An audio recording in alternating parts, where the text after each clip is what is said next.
त रउआ लोगन के खातिर फिर से हाई गरीब छोट भाई आ गइल बा नया गानवा के अपडेट देवे के खातिर।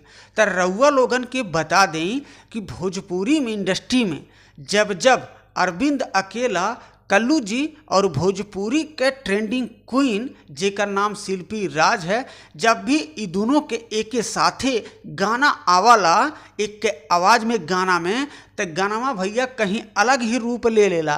कहीं से इतिहास तो ना बना पावाला, लेकिन एकदम गानावा ट्रेंडिंग में पहुंची जाला। त रउआ लोगन के खातिर फिर से एगो और गानावा के अपडेट देवे के खातिर आपका है गरीब छोट भाई आ गइल बा। ए बाबू, रउआ लोगन के बता दें कि गानवा के पोस्टरवा कुछ घंटे पहले ही के शेयर कर दिहल गइल है।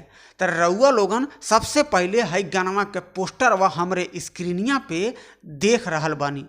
आ जौने गानवा के टाइटल बा मेहरी बवलिया, आई गानवा के टाइटल बहुत सोच समझ के रखल गइल बा। आ मेहरी सही में हो खेलिन बवलिया। और यह वीडियो में कल्लू जी के साथे क्वीन खुशी जिकर नाम बा वह डांस करत नजर आवे वाला बानी। और ये गनवा के लिखले बानी प्रिंस प्रियदर्शी जी। गनवा में म्यूजिक देले बाटे विक्की बॉक्स जी। ई वीडियो के डायरेक्ट कैले बानी वेंकट महेश जी। तो रउआ लोगन का तैयार बाटे और तैयार रही जा। कहें से आज 16 तारीख है, आज से 2 दिन बाद यानी कि इतवार के 18 मई के सुबह 6:15 पे आराध्या म्यूजिक जोन यूट्यूब चैनल बा। ए बाबू, वही से ई गानवा के भोरे भोरे 6:15 पे लॉन्च कैल जाए। तो रउआ लोगन के वीडियो पसंद आ गई बा तो अपने है गरीब छोट भाई के खातिर वीडियो के एकदम लाइक ठोकत रही जा। और चैनलवा पे रउआ लोगन नया बाटे तो सब्सक्राइब जरूर कर दी जा।